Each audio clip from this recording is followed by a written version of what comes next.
Mana beliau cinta sama suaminya. Sudah almarhum. Beliau berkata, seandai kata saya menikah, tapi masih merasa terbeban karena dia sayang sama suaminya, dan dia berkeinginan bertemu suaminya di surga. Terus kalau saya dijodohkan lagi, nikah, usianya masih muda, saya khawatir gimana nanti sama suami yang pertama atau suami yang kedua. Ya udahlah, daripada bingung, mendingan dah usah nikah katanya. Biar dijamin dapat dan bertemu suaminya di surga. Saya menjawab,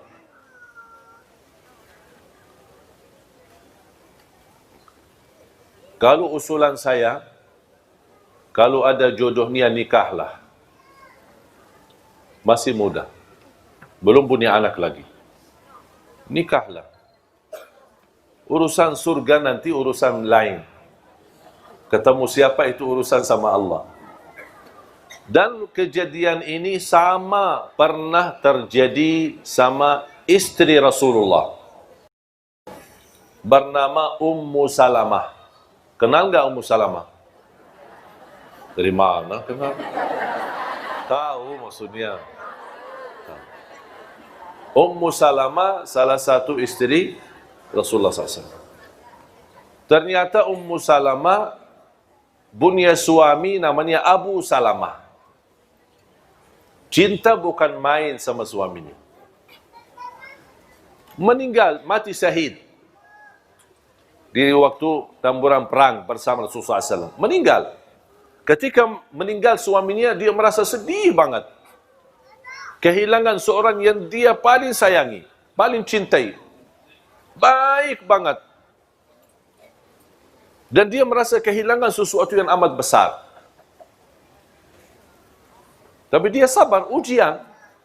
Suami meninggal, ada istri dia meninggal, ada anak dia meninggal. Semua itu namanya ujian. Dan kita semua pasti akan meninggal, akan mati menghadapi kematian. Ternyata subhanallah berjalan waktu, dijodohkan sama Rasulullah. Sebelum dijodohkan sama Rasulullah, dia pernah berkata, ketika Rasulullah SAW mengingatkan untuk bersabar dan menerima ujian ini, dan insya Allah Allah ganti yang lebih baik. Langsung beliau berkata, siapa yang lebih baik dari Abu Salamah? Tak mungkin bisa menemukan orang-orang yang lebih baik dari Abu Salamah. Pertanyaan saya, ibu-ibu, mana yang lebih baik, Abu Salamah atau Rasulullah? Akhirnya jadi jodohnya sama Rasulullah SAW. Muncullah pertanyaan, ya Rasulullah, saya kan pernah nikah sama Abu Salamah. Sekarang saya jadi istrimu. Saya ketemu siapa nanti di surga? Sama pertanyaan ibu itu tadi. Saya jawab sebagaimana dijawab oleh Rasulullah SAW. Kamu bersama orang yang terbaik akhlaknya. Yang terbaik akhlak. Kalau kira-kira Abu Salamah lebih baik akhlaknya, berarti nanti sama Abu Salamah.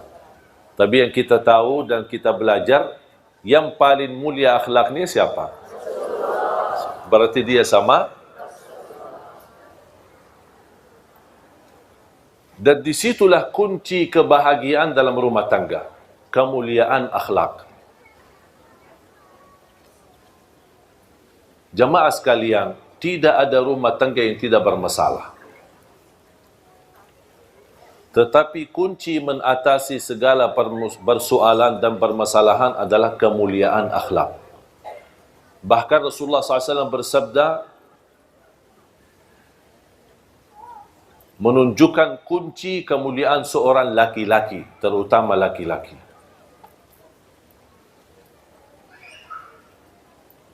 sebagaimana kemuliaan seorang atau kemuliaan seorang laki-laki yang paling mulia akhlaknya sama isterinya.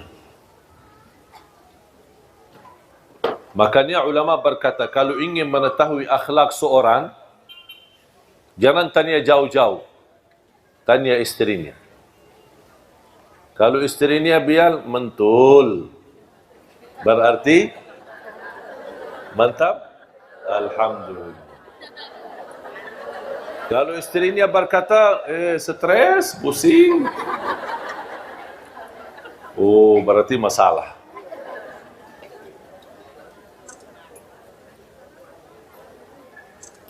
Dan subhanallah, dengan kemuliaan akhlak kita bisa memiliki segala sesuatu.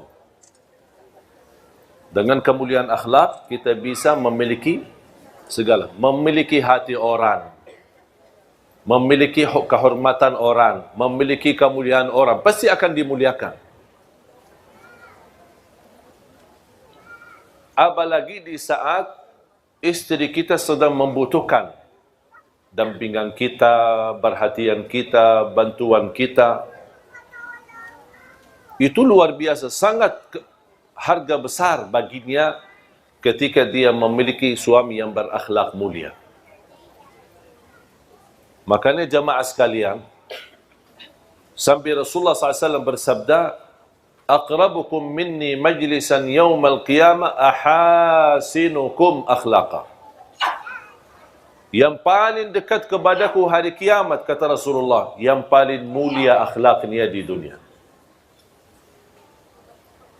Jadi kemuliaan akhlak atau seorang memiliki kemuliaan akhlak, dia mendapatkan posisi yang amat besar di sisi Allah.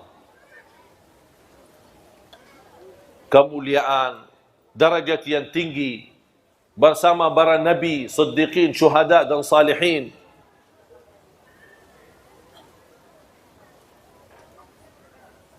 Dan salah satu akhlak yang perlu kita jaga, terutama di dalam rumah tangga, jangan terlalu fokus melihat kesalahan. Abaikan aja. Jangan terlalu memperhatikan kesalahan. Abaikan aja. Lupakan, lewatin saja. Anggap sesuatu yang berjalan dan terus berlalu. Jangan terlalu diperhatikan. Kalau setiap kesalahan ada teguran, setiap kesalahan dibahas, setiap kesalahan dibicarakan, setiap kesalahan namuk, tidak akan selesai. Karena kita manusia tidak terlepas dari kesalahan. Bisa kita perbaiki kesalahan tapi dengan cara yang baik. Kalau anda melihat sesuatu yang tidak suka, jangan anda bilang saya tidak suka ini, tapi saya suka seperti ini. Saya suka seperti ini. Saya tidak suka kalau kamu tidak perhatian saya. Tapi sebaliknya, aku suka kalau diberikan perhatian. Faham? Jadi jangan ada muncul rasa atau bahasa seolah-olah yang di depan kita selalu disalahkan. Kalau misal dia masak, istri masak, kita tidak suka cara masakannya. Jangan, aku tidak suka cara masakan ini. Tapi bahas, aku lebih suka seperti ini. Aku lebih suka nasinya seperti ini. Aku lebih suka minumannya seperti ini. Misal, kalau anda tidak suka minum dingin, dibawain minum dingin. Ketika anda minum, tidak enak, tidak nyaman. Tak mau, aku tidak suka. Jangan. Aku lebih suka yang hangat. Boleh enggak diganti? Pasti akan jawabannya halus. Aku tidak suka. Ganti. Tak mau ganti. Kamu dah mau, ya udah biarin aja. Karena bahasanya sudah tidak enak. Pasti jawabannya tidak enak. Ada satu kejadian ketika Rasulullah SAW pulang ke rumah. Ini kan sebuah kisah. Ada yang sebutkan kisah ini benar, ada yang bilang tidak benar, tapi intinya kisah, tidak ada mempengaruhi masalah ibadah. Rasul pulang ke rumahnya, musim panas, keringat, capek, mau beristirahat, datang istrinya, Siti Aisyah membawai minum. Nampaknya Siti Aisyah karena sibuk urusan-urusan dalam rumah, bersih rumah, mempersiapkan kedatangan Nabi Muhammad, saking capeknya, karena dia tidak ada pembantu di rumah, saking capeknya daripada kasih gula di air sirupnya, dia kasih malah garam. Kemudian diserahkan kepada Rasulullah SAW. Kemudian dia lanjut urusan rumah. Ketika Rasulullah SAW minum, rasanya apa? Asin. Rasulullah SAW panggil, Ya Humaira. Rasulullah SAW suka panggil, tidak pakai nama, tapi panggil nama Humaira.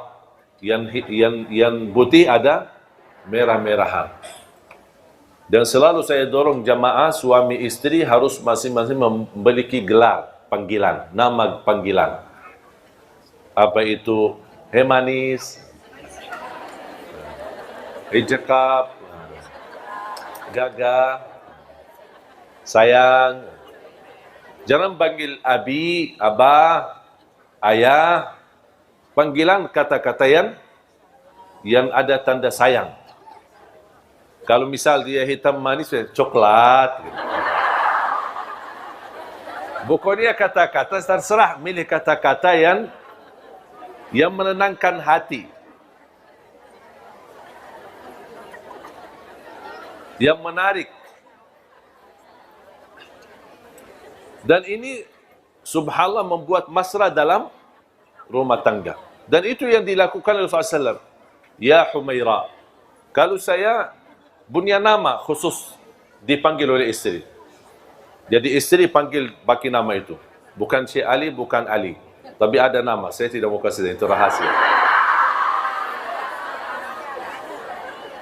Sebaliknya saya juga punya nama untuk istri.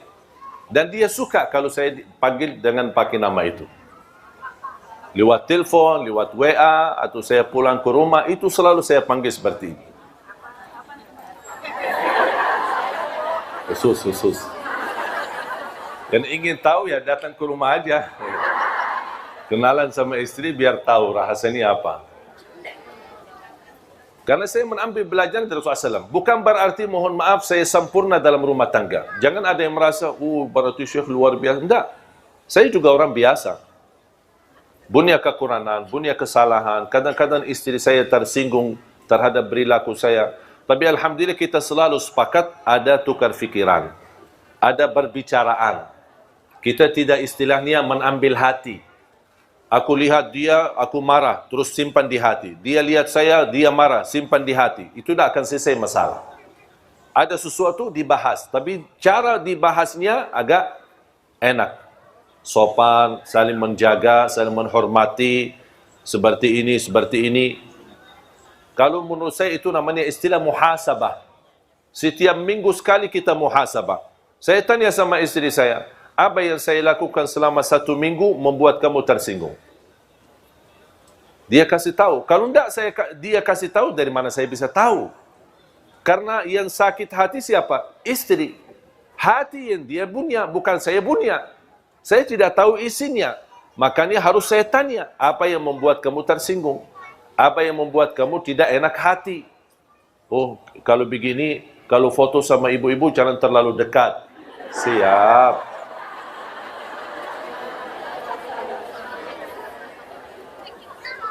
Udah, saya akhirnya turuti apa yang dia mau. Kalau bisa, jangan foto sama sekali. Saya bilang jangan, nanti ibu-ibu juga tersinggung. Saya jelaskan. Saya tidak bilang, tidak mau dan membalas dengan kasar. Enggak, saya bahas. Begini, kalau di Indonesia, kalau tidak menolak, kalau ketika diajak foto, nanti kita dianggap sombong. Tidak ada kasih sayang, tidak ada perhatian. Saya jelaskan, itu kebiasaan di Indonesia. Kalau di Arab memang beda. Ya, akhirnya saya jelaskan, oh gitu, ya udahlah boleh. Tapi coba kalau saya bilang, pas begitu, kalau bisa jangan foto sama ibu-ibu, dah mau, harus saya foto. Berantem, dah akan selesai masalah. Dan dah bakal dia setuju. Tapi dia ada bicara baik-baik, halus, akhirnya alhamdulillah dapat disetujui. Tapi jangan terlalu dekat. Aku heran kadang-kadang ada ibu-ibu begini. Astagfirullahaladzim, saya kaget. Saya bilang, ibu, saya masih wudu.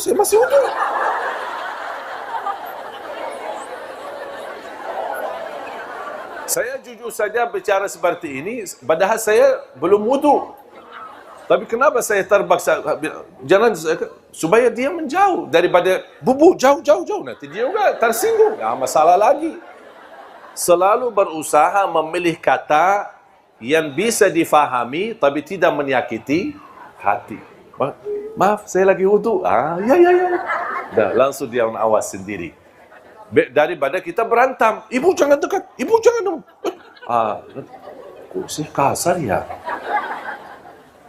Karena saya belajar, selama saya berada di Indonesia, orang Indonesia tidak suka kasar. Mungkin kita orang Arab, budaya Arab agak kasar ya.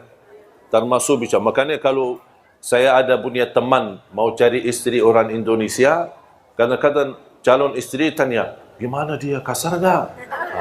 Dia sudah ada gambaran orang Arab kasar, padahal tidak semua sama. Ya contoh seperti saya kan. Jadi ketika saya mau jodohkan, malah ada yang menolak. Oh jangan semua orang Arab, takut. Saya ternyata belajar, kalau di Arab memang nada suara pun kita agak tinggi. Pernah ada teman saya orang Indonesia datang, saya sedang ngobrol sama adik saya. Dia menunggu di luar. Ketika dia mendengar, dia datang. Ada apa Pak? Saya bilang, tidak ada, kita lagi ngobrol. Cuma lagi suara agak tinggi, dia fikir kita lagi berantem, padahal tidak. Makanya saya mengambil kesimpulan ketika saya pernah diwawancarai. Apa yang Syekh dapat di Indonesia, sesuatu yang bisa berkesan dan selalu dijaga.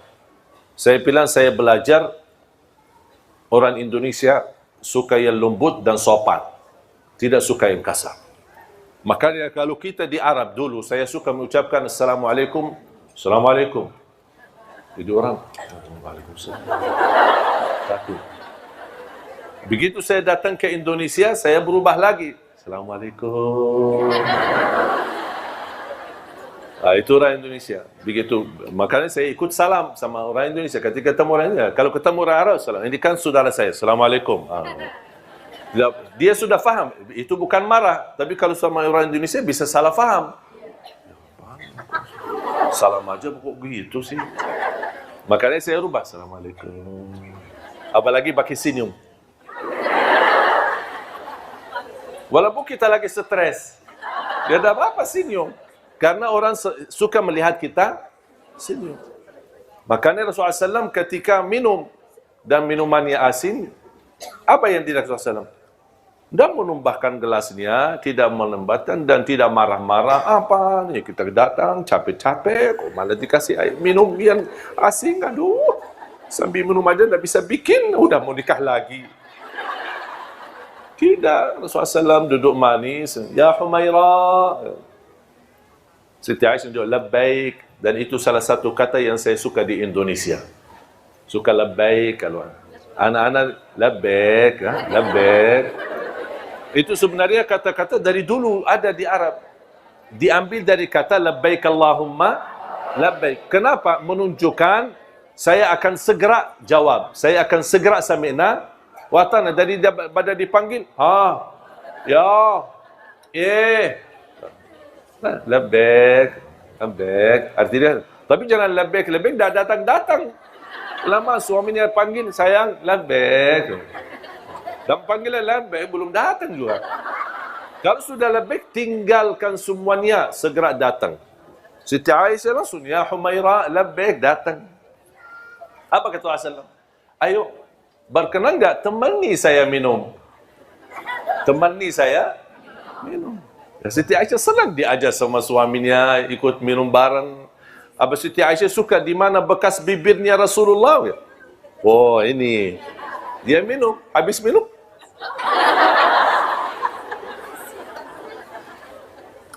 Rasul tidak bicara apa-apa, diam. Akhirnya dia sendiri minta maaf. Kira-kira kalau seperti ini, terulang lagi enggak? Kayaknya tidak. Karena sudah langsung mendapatkan teguran, tapi dengan cara yang halus. Coba kira-kira kalau pas kita pulang, minta, ayo bawain kopi. Pas kita dikasih kopi, malah isinya garam. Apaan ini kok? Masa sudah kita nikah 10 tahun, kopi tidak bisa bikin sih? Marah-marah. Kira-kira nanti kalau mau bikin kopi lagi, kasih garam enggak? Barangkali kasih racun sekalian biar habis. Kok masa gara-gara kopi marah-marah sih? Jadi, mengatasi masalah jemaah sekalian, jangan menghadapi dengan kekerasan. Walaupun bisa selesai masalah, tapi membuat hati sakit. Milihlah kata yang halus, yang baik. Termasuk ibu-ibu menghadapi suami yang barangkali tidak nyambung dengan kita, tidak sesuai dengan keinginan kita. Jangan anda selalu membalas dengan kasar, tapi selalu beri yang terbaik dan selalu berdoa. Ya Allah, berilah hidayah. Ya Allah, berilah petunjuk. Ya Allah, jadikan beliau bertanggungjawab. Ya Allah, jadikan beliau kasih sayang. Orang yang benar-benar memberi perhatian kepada kami, kepada anak kami, dan bertanggungjawab nafkah dan urusan keluarga kami. Itu ikhtiar kita, doa. Kalau memang sudah di dalam takdirnya Allah subhanahu wa ta'ala jodohnya seperti ini, ya bakal seperti ini. Yang bisa merubah nasib dan takdir hanya doa. Makanya jangan berhenti berdoa. Habis anda berikhtiar dan ada yang merasa sudah tidak kuat, tidak bisa tahan. Itu pilihan atau solusi dalam agama, boleh minta cerai. Itu solusi, bukan sesuatu yang tidak boleh. Ada orang, kalau katanya minta cerai, tak bakal masuk surga. Kata siapa?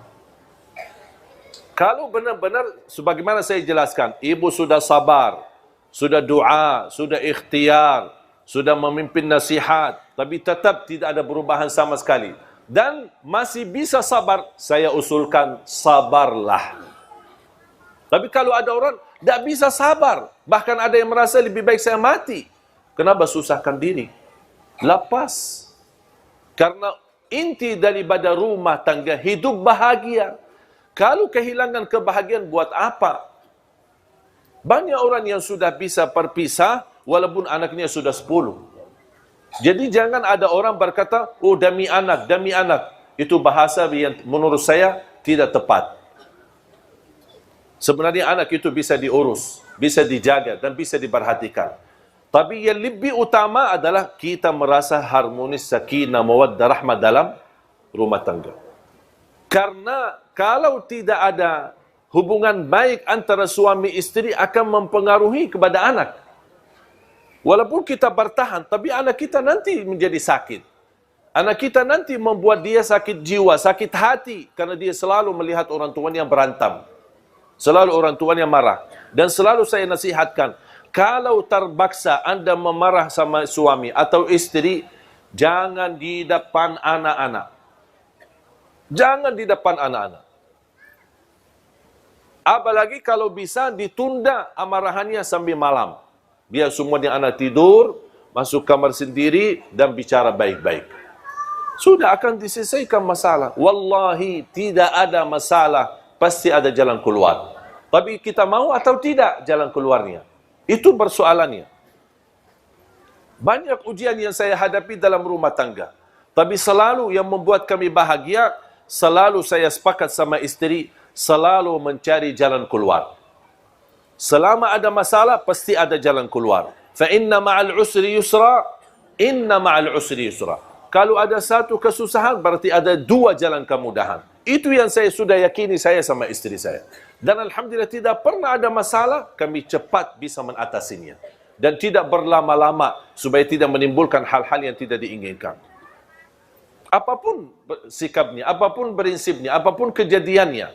Makanya jamaah sekalian, kembalilah akhlak yang mulia, akhlak yang baik.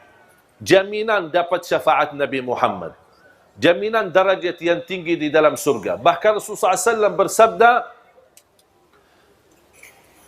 darajatnya orang yang mulia akhlaknya bisa tercapai lebih tinggi daripada darajatnya ahli puasa dan ahli tahajud.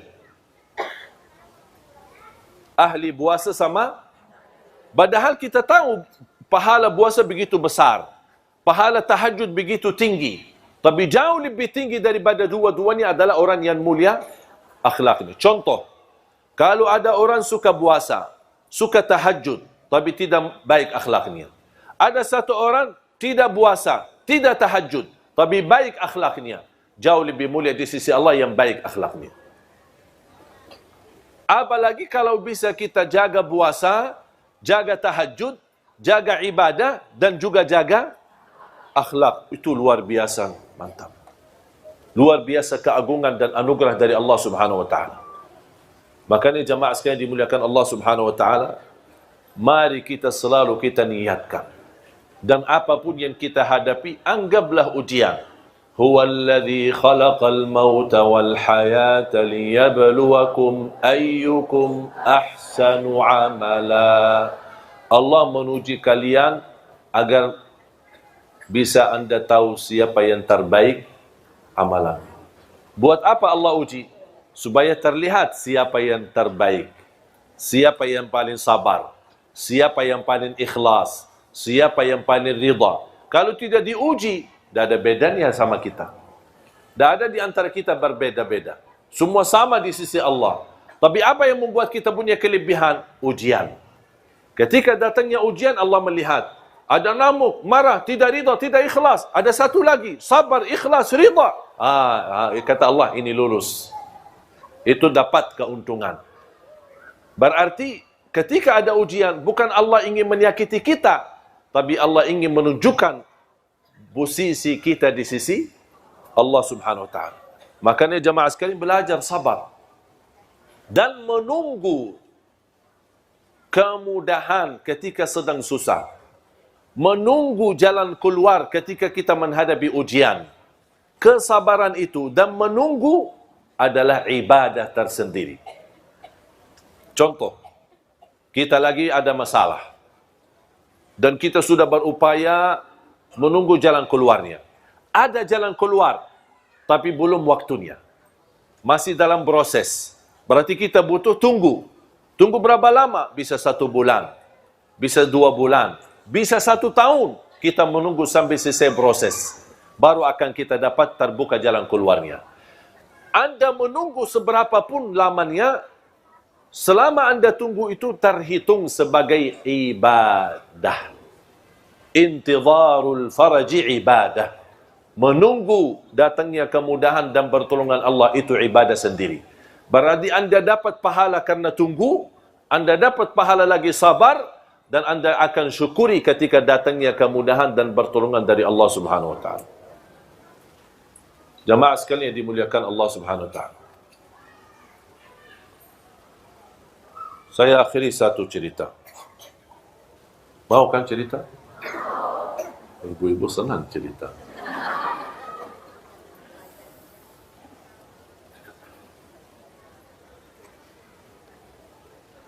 Saya menemukan satu keluarga.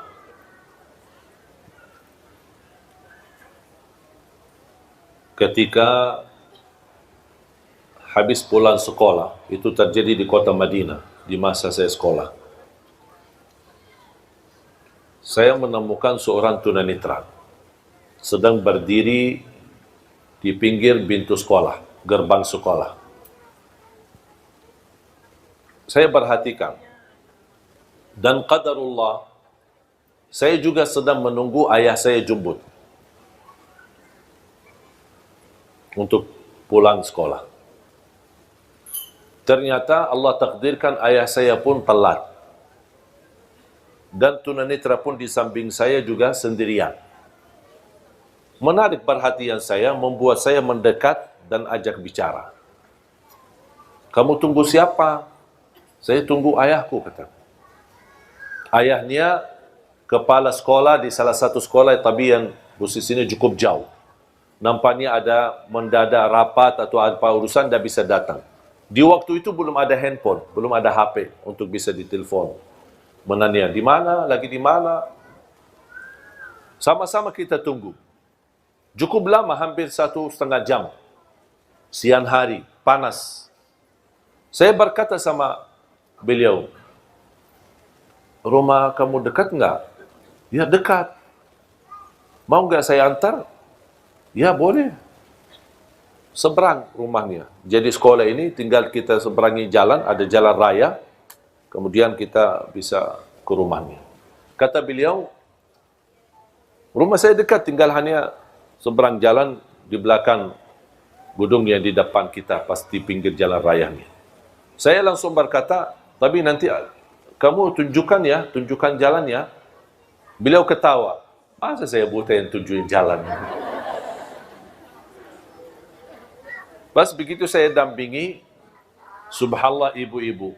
Wallahi orang tunanetra itu jauh lebih faham jalanannya daripada saya yang bisa lihat. Kanan, kiri, awas ada lubang, ada ini, masuk gang, sampai ke gedung rumahnya.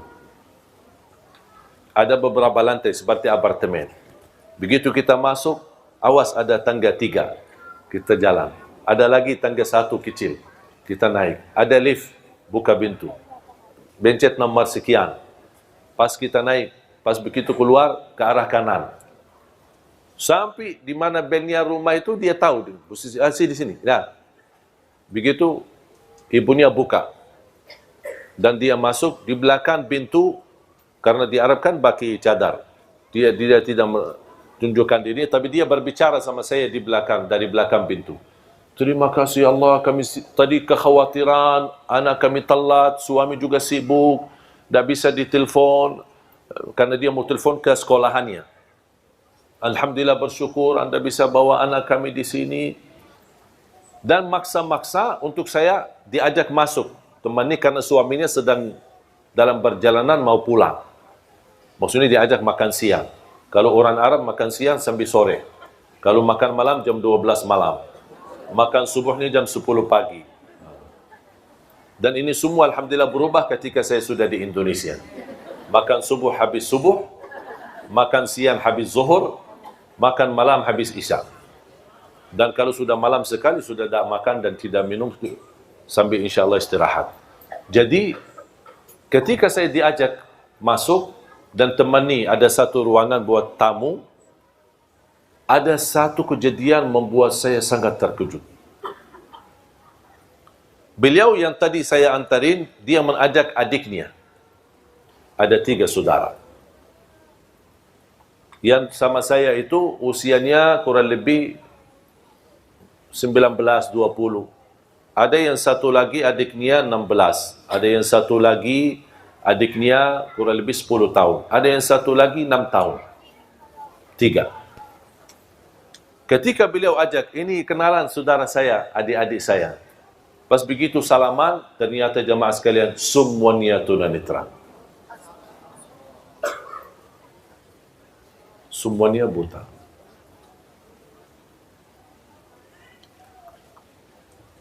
Di saat itu, jujur saja jemaah sekalian, beberapa waktu lalu, waktu kejadian ini, saya ada sedikit stres. Ada masalah lah gitu. Namanya anak muda kan. Maunya ini, maunya itu, tidak dapat, tidak semua serba ada. Pas begitu saya melihat mereka, saya merasa malu sama Allah. Ternyata selama ini banyak nikmat yang kita dapat. Ternyata di sisi lain atau di keluarga yang lain, semuanya diuji oleh Allah. Bukan satu, semuanya.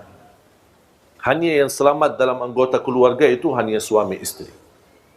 Ternyata keluarga mereka keluarga besar 7 orang. 4 laki-laki dan 3 perempuan. Dan semuanya tunanetra. Semuanya buta. Tapi ketika saya bertemu dengan ibunya dan dia berbicara sama saya dari belakang pintu, subhanallah, tersentuh hati saya karena dia tidak pernah melepas daripada ucapan Alhamdulillah. Alhamdulillah. Cuba kejadian ini cerita di masa sekolah, SMP, sampai sekarang, Alhamdulillah hubungan saya dengan mereka baik. Cuman hanya saya sekali antar menjadi sahabat akrab. Dan semua keluarganya ini 7 orang, yang lelaki maupun perempuan, beberapa waktu yang lalu saya menghadiri acara wisuda, mereka tamat 30 juz hafal Al-Quran. Kata ibu, kadang ada muncul rasa sedih ketika melihat anakku keadaannya begini. Tapi saya sekarang bangga sekali. Terlupa ujian anak-anakku buta. Karena mereka sudah menjadi penghafal Al-Quran. Memang buta di dunia tidak bisa melihat. Tidak bisa baca Quran dengan mata sendiri mempandangi Al-Quran. Tapi insya Allah di hari kiamat, dia akan menjadi saksi baik untuk kedua orang tuanya. Dan akan bisa melihat dengan jelas dan terang jalan menuju ke surga Allah Subhanahu wa ta'ala. Makanya jamaah sekalian, kita bersyukur. Kita masih banyak belum bersyukur. Menurut saya terlalu banyak nikmat yang Allah berikan. Nikmat orang tua, nikmat kita masih bisa bergerak ke mana saja pergi. Nikmat aman di negeri kita, alhamdulillah bisa pulang ke mana-mana.